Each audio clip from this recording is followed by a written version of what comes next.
ST Encounter 喺4月嗰陣就發布咗全新產品 PD10。嚇 AK 咁快又出新機，聽埋我講先。冇錯 ，PD10 咧又係一部 DAP 嚟嘅，但係咧除咗可以拎出街用之外啦，佢仲會有埋專用嘅 XLR 擴充底座 Cradle， 令到 PD10 咧成為一部播放信源兼串流解碼，真正拎得出街又翻得入屋啦。呢類產品啦，我自己咧就其實好中意，同埋覺得好有睇頭。事不宜遲，即刻同大家試盡佢先。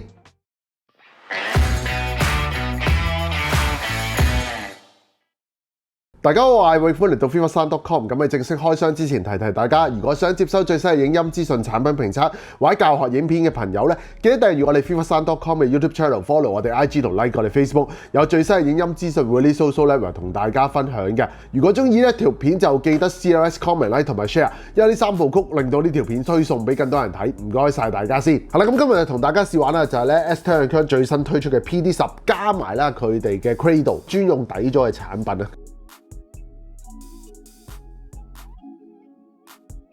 香港嘅代理 OTG 啦，就將會提供咧2年嘅保用嘅，咁全新機嚟，咁所以見到包裝紙都未拆啊。咁拆咗之後咧，先見到咧，其實個設計有少少唔同喎，係咧有啲放射式嘅 patterns 咧擺咗喺個包裝盒度嘅。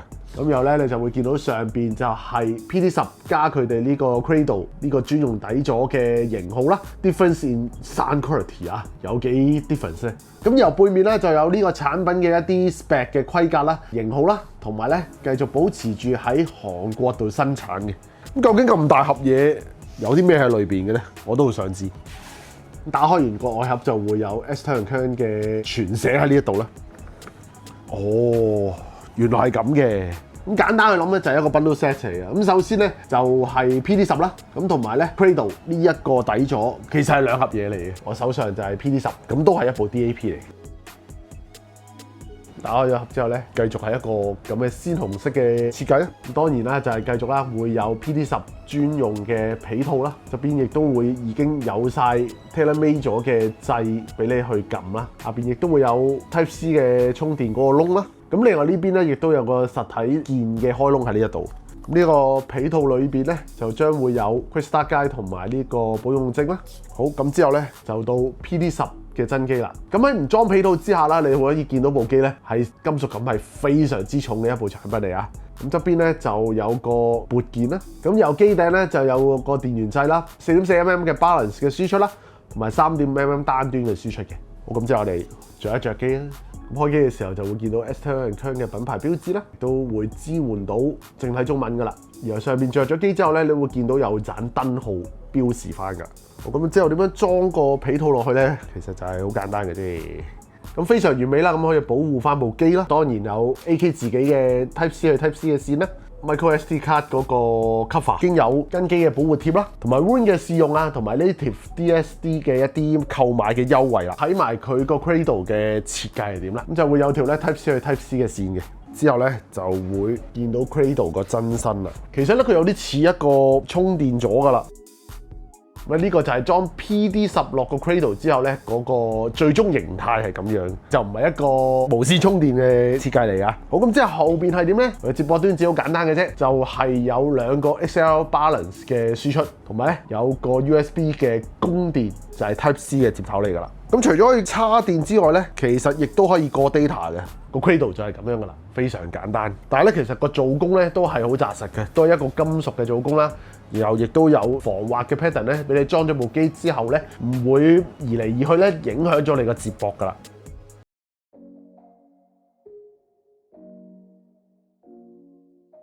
好啦，咁啊，而家同大家咧講下 PD10 嘅規格先。咁呢一部機啦，你就可以見到一個銀色嘅機身啦。然後呢個機身咧，其實就係一個不鏽鋼嘅材質嚟嘅。咁所以咧，重量上邊啦，當然係會有翻咁上下噶啦。但係咧，成個質感上邊亦都會比起咧上次我試嘅3000M啦，會有另外一個嘅感覺嘅。咁然後機身上邊咧就會用咗一個6寸1080x2160嘅觸控屏幕。咁用嘅咧就係一個8核心嘅處理器啦。咁所以使用上邊咧，亦都會係非常之流暢噶啦。咁對應播放上邊咧，就最高支援32bit 768kHz 嘅 PCM 啦，同埋 DSD 256嘅規格嘅。咁亦都會有齊3.5mm 單端啦，4.4mm 嘅平衡同埋3.5mm嘅光纖輸出嘅。藍牙咧就將會係一個5.3嘅規格 Volume 咧就摒棄咗咧 AK 以往啦嗰個旋鈕嘅設計，咁用咗一個實體鍵嘅設計，咁然後配合埋咧播放暫停。上一首下一首歌同埋呢個 power 嘅掣咧，咁令到成個操作上邊啦，就同以往都幾截然不同㗎啦。咁由音效線路上邊啦，延續住 AK 近年嘅設計啦，都會繼續咧用咗佢哋自家嘅 HEXA 嘅音訊電腦架構。咁前邊數碼處理嗰度啦，就會用咗咧 AKM 嘅 AK4191 EQ 去做一個數碼信號嘅處理。咁由模擬嗰 part 啦，亦都會咧全球首次啦採用呢個 AKM AK4498 EX 嘅 DAC。總共咧就會有4粒嘅，咁成個架構上邊係點咧？咁做完呢個數碼信號處理之後，去到 DAC 嗰 part 咧就會有2粒4498EX，各自分別咧係負責左聲道嘅 balance 同埋右聲道嘅 balance， 然後咧另外2粒嘅4498EX 咧就會負責單端嘅左聲道同埋單端嘅右聲道。咁做完 DA 轉換之後啦，出嚟嘅信號啦就將會咧直入佢哋嘅擴音線路，分別咧就有一個普通嘅擴音線路啦，同埋一個咧高增益嘅擴音線路嘅。之後咧就會直接去咗 4.4mm balance 啦，又或者係 3.5mm 單端嗰個輸出端子咧，就去輸出聲音㗎啦。Normal gain 嗰個擴音線路就將會提供最大 5.5W RMS 嘅輸出啦。咁高增益個 part 啦，最高咧就可以做到咧 8.3W RMS 嘅輸出嘅。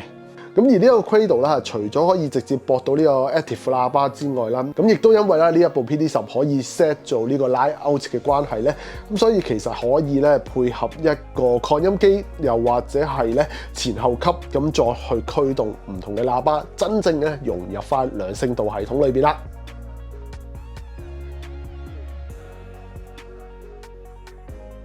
呢一部機同之前 AK 嘅產品一樣啦，都係咧一個建基喺 Android 系統，然後做咗一啲 modify 嘅一個 AK 嘅 OS 嚟嘅。咁首先有 AK Connect 同埋 AK Final Drop 呢兩個功能啦，亦都已經拎咗 WinReady 嘅認證。咁同埋咧藍牙上邊咧，亦都有齊而家見到嘅所有嘅編碼。咁但係咧，亦都會見到咧，今次係將會咧內置咗 AirPlay 嘅功能嘅。咁另外啦，近年喺 AK 嘅產品會見到佢自己嘅 Digital Audio Remaster 啦，即係 DAR 啦，咁呢一部機都繼續支援啦。咁亦都咧會見到而家 ESS 咧非常常見嘅 DAC 濾波器，就係呢一堆嘅濾波啦。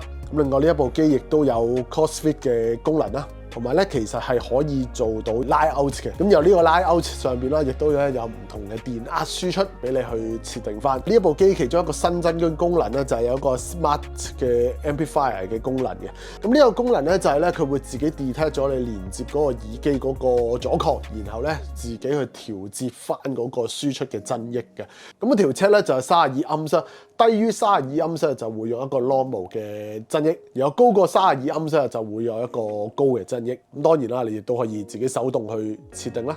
咁由 USB 啦，亦都可以繼續支援 USB DAC 嘅功能啦。好，咁之後咧，你駁咗呢一個底座之後啦，你就會見到咧呢度會有盞燈着咗啦。咁呢盞燈咧會因應你啦播緊唔同歌曲嗰個位元深度咧而轉換佢嘅顏色嘅。咁16 bit 就係紅色啦，由24 bit 就係綠色啦 ，DSD 咧就係一個紫色嘅。擴充底座嗰盞燈咧，其實係會同機頂呢一盞燈咧係一樣嘅顯示嘅方式㗎。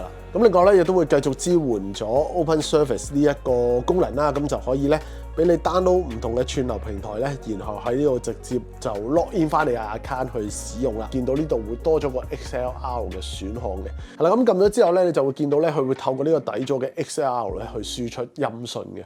咁所以如果你想駁翻你自己嘅擴音機去做一個兩聲道嘅聆聽咧，就記得要開咗 XLR 呢個選項啦。咁但係咧開咗 XLR 之後咧，其實佢 M 呢個模式咧就冇得再揀㗎啦。咁當然啦，你亦都可以喺呢個時間就撳 Line Out 啊，咁啊就將所有聲音嘅放大啦交翻俾你擴音機去做選擇。咁呢一個時候啦，呢一部機嗰個音量嘅調節咧就會失效㗎啦。咁另外咧，因為呢個底座，如果你擺咗喺你自己兩聲道嘅系統嘅時候咧，咁如果你要揀歌，一係你就下下咁行埋你呢部機度撳啦，又或者咧，其實你係可以啦裝翻 AK Connect 嗰個 app 咧 ，UPnP 嘅方式去做播放。呢個情況之下咧，就將資料夾揀做 PD10啦，輸出上邊咧亦都揀翻 PD10。咁之後咧，你就可以用你嘅電話呢一個 app 去做操控啦。你都可以見到其實個使用上邊咧就非常之同步嘅。咁但係咧，如果你要用 Tidal 啊或者係 Apple Music 等等嘅串流平台，即係用翻呢一個部分咧，咁你咧就唔可以用 AK Connect 嗰個 app 咧去做 control。揀歌嘅時候就要行翻嚟呢一部機度做揀歌啦。咁呢一方面咧，我都覺得係可以進步嘅空間嚟嘅。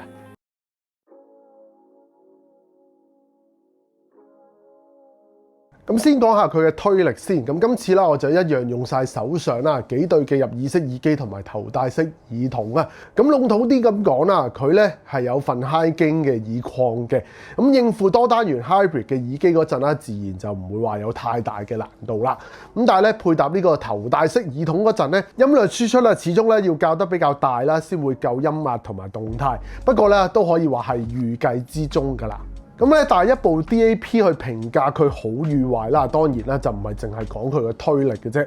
咁喺配搭得宜嘅情況之下咧，我會覺得啦 PD10 嘅聲音咧仍然係有一個非常唔錯嘅水平嘅，背景寧靜度啦都可以話唔會比我上次試嘅 SP3000M 咧遜色嘅。即使配合啦係一個比較超低阻抗嘅原版6仙咧，我都可以話咧聽唔到有可聞嘅底噪嘅。所以整體嚟講啦，帶出嚟嘅聲音咧亦都可以做到咧好好嘅立體感。同埋咧有足夠嘅動態嘅，而分析力高咧，亦都係咧我覺得 PD10嘅一大賣點嚟嘅。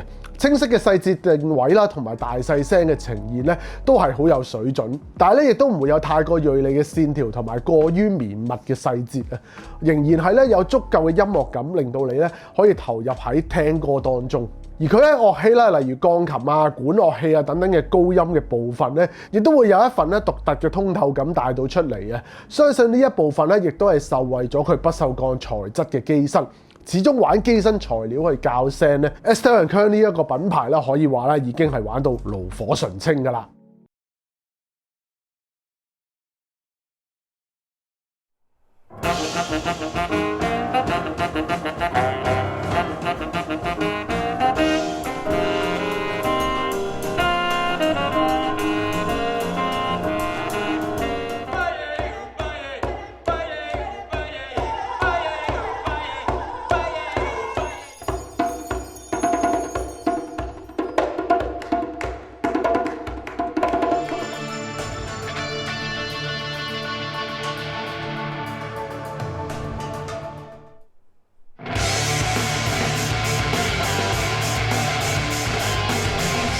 Wanna have a ball, you gotta go out and spend some cash. Come on, let those good times. I don't care whether you're old, no. Well, you gotta get together and let. 咁但係咧，駁咗專用嘅 Cradle 入去兩聲道系統之後，情況又會係點咧？咁今次咧，我就將佢駁咗去駐場嘅 Tenon PMA3000NE 咧，再去驅動美國 Perlison 嘅 R4B 嘅呢一對書架喇叭咧，做試聽嘅。咁我會覺得咧，用耳機聽到嘅優點，去到正式嘅兩聲道系統咧，仍然係延續得到嘅。定位嘅左右前後啦，以至音效嘅大大細細咧，都可以好清晰，而又唔會咧太過刻意着跡咁樣去呈現啊。整體聲音嘅線條啦，仍然係圓滑而且唔粗糙嘅。背景咧亦都夠黑夠實，令到成個聲音嘅立體感啦，可以好好咁咧帶到出嚟嘅。而且由啦 16bit 44.1嘅 PCM 啦試聽到 DSD256嘅音樂檔啦，佢都可以咧好好咁樣咧俾到你感覺到咧唔同歌曲裏邊結像嘅紮實度同埋立體感上邊嘅唔同咧。咁足跡啦呢個高分析力嘅表現啦，喺駁咗呢個 Cradle 出聲之後咧，仍然係冇乜大嘅改變啊！真正做到啦，可以帶出街用又得，返屋企聽又得啦。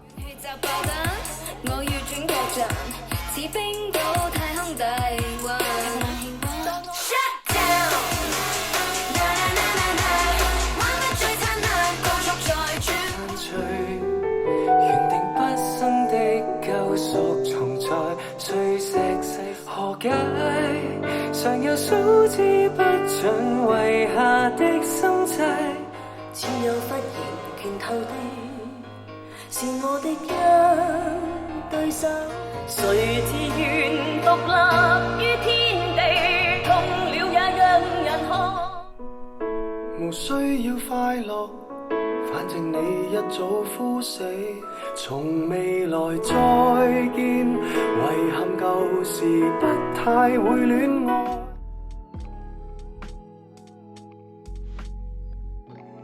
咁首先喺使用成個體驗上邊，呢一部機用咗不鏽鋼嘅機身之後咧，個重量自然比起我上次試嘅 SP3000M 咧係明顯重咗唔少噶啦。咁但係咧好就好在啦，其實佢個 mon 都大咗好多。咁喺呢兩方面嘅平衡上邊啦，你自然就會比起 SP3000M 咧更加有一個包容嘅。咁其次咧就係咧佢落咗個皮套之後咧，就唔可以咧直接將個皮套裝住 PD10之後咧就可以擺到落 Cradle。咁另外啦 Cradle 啦而家咧淨係有 XLR 嘅輸出端子啦，如果可以咧有更全面嘅輸出端子可以俾你選擇嘅話咧，我覺得咧就更加之理想啦。好啦，咁今次啦，韓國品牌 Aston & Kern 啦，佢哋嘅最新產品 PD10同埋佢專用嘅 Cradle 咧嘅 review 就大致上講到呢一度啦。中意我哋拍片嘅朋友，幫個 like 未訂閱 channel 嘅撳訂閱。咁跟住之後咧，撳埋右邊嘅鐘仔，我哋有新片咧就會通知大家噶啦。咁近期啦，我哋咧都做咗唔少嘅音響同埋影音產品嘅 review。咁有興趣嘅朋友啦，可以去撳右邊呢一度咧睇埋相關嘅影片，應該咧都會可以適合你哋噶啦。咁今日呢條片大致上講到呢一度，下條片再見，拜拜。